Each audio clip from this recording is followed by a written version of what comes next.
جی یہ دیکھیں، مشق میں آتے ہیں ہم اظہار کی مثالوں کی طرف۔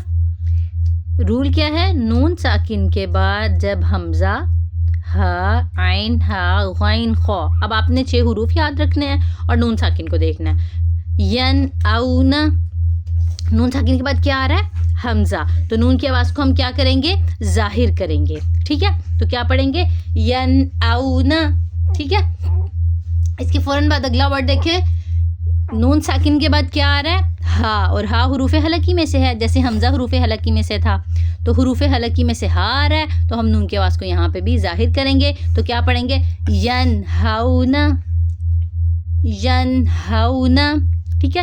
یہ حمزہ ہے اور یہ ہا، دونوں کی مثالیں ہو گئی۔ اس کے بعد آ جاتا ہے عین، عین کی مثال کے ساتھ ہم کیسے پڑھیں گے؟ ینعقو، ٹھیک ہے؟ اب ینعقو کیا ہے کہ نون ساکن کے بعد عین آ رہا ہے، ٹھیک ہے؟ حمزہ ہا عین، یہ تینوں جو ہیں وہ حروف حلقی میں سے ہیں، تو ہم اس کی آواز کو کیا کریں گے؟ ظاہر کریں۔ کیوں؟ کیونکہ یہاں پہ اظہار ہو رہا ہے۔ اب جہاں پہ بھی قرآن پاک میں آپ کو نون ساکن کے بعد حمزہ نظر آئے، نون ساکن کے بعد ہا نظر آئے، نون ساکن کے بعد عین نظر آئے، تو آپ کو پتہ ہونا چاہیے کہ یہاں پہ اظہار کا رول ہو رہا ہے، ٹھیک ہے؟ اس کے بعد آ جاتا ہے ینعقو کے بعد ینحتونا۔ اب یہ دیکھیں، ہا جو ہے یہ بھی حروف حلقی میں سے ہے، ٹھیک ہے؟ ہا حروف حلقی میں سے ہے، تو یہاں پہ بھی ہم نون کی آواز کو کیا کریں گے؟ ظاہر کریں گے، کیونکہ یہاں پہ کیا ہو رہا ہے؟ اظہار ہو رہا ہے۔ ینحتونا، ٹھیک ہے؟ آگے یہ سب تھی نون ساکن کی مثالیں۔ فَسَيُنْغِضُونَ، اب نون ساکن کے بعد کیا آ رہا ہے؟ غین، اور غین بھی حروف حلقی میں سے ہے، حمزہ ہا عین ہا غین، ٹھیک ہے؟ یہ ہمیں 5 مثالیں مل گئی۔ فَسَيُنْغِضُونَ، اگر میں پڑھوں فَسَيُنْغِضُ تو وہ کیا ہوگا؟ وہ غلط ہو جائے گا، اس کی پروننسیشن غلط ہو جائے گی۔ کیوں؟ کیونکہ ہم نے یہ رول پڑھا ہے کہ جب نون ساکن کے بعد حروف حلقی میں سے کوئی بھی حرف آ جائے وہاں پہ ہم نون کی آواز کو ظاہر کریں گے۔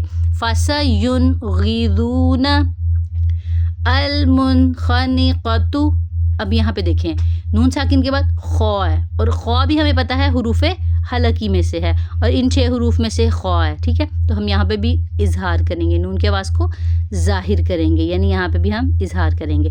المنخنقۃ، اگر میں پڑھوں المنخنقۃ تو نون کی آواز غلط ہو جائے گی۔ کیوں؟ کیونکہ وہ چھپ گئی ہے، تو یہ رول غلط ہو جائے گا، تو اس لیے بڑے دھیان سے اس کو پڑھنا ہے۔ المنخنقۃ، اس کے بعد یہ نون حمزہ ہا عین ہا غین خوا کے ساتھ اس کی مثال ہے۔ آگے من آمن، اب نون ساکن کے بعد حمزہ ہے، ہمیں پتہ ہے یہ الف نہیں ہے، یہ حمزہ ہے، کیونکہ الف کے اوپر جب کوئی حرکت آ جاتی ہے تو اس کو الف نہیں بلکہ حمزہ کہتے ہیں، تو یہاں پہ بھی ہم نون کی آواز کو ظاہر کریں گے، من آمن۔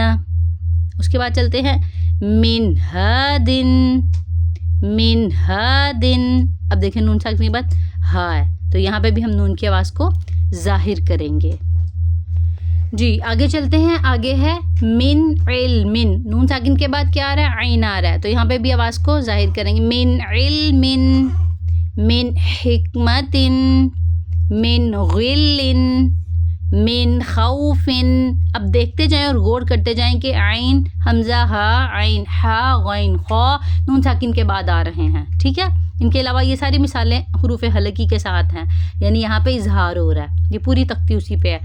عذاباً علیماً، اب یہاں تک تو نون ساکن کا تھا، یہاں تک نون ساکن کی مثالیں تھی، اب ہم چلتے ہیں عذاباً علیماً سے تنوین کی مثالیں، کیونکہ ہم یہ رول نون ساکن اور نون تنوین دونوں کے پڑھ رہے ہیں، ٹھیک ہے؟ تو تنوین میں کیا ہے؟ 2 زبر، عذاباً علیماً، اس کو اگر میں پڑھوں عذاباً علیماً تو غلط ہو جائے گا۔ کیوں؟ کیونکہ ہم نے یہ رول پڑھ لیا ہے کہ تنوین، نون ساکن یا تنوین کے بعد اگر حمزہ عین ہا غین خا آ جائیں تو آواز کو ظاہر کریں گے، یہاں پہ بھی ہم اس کو ظاہر کریں گے، عذاباً علیماً۔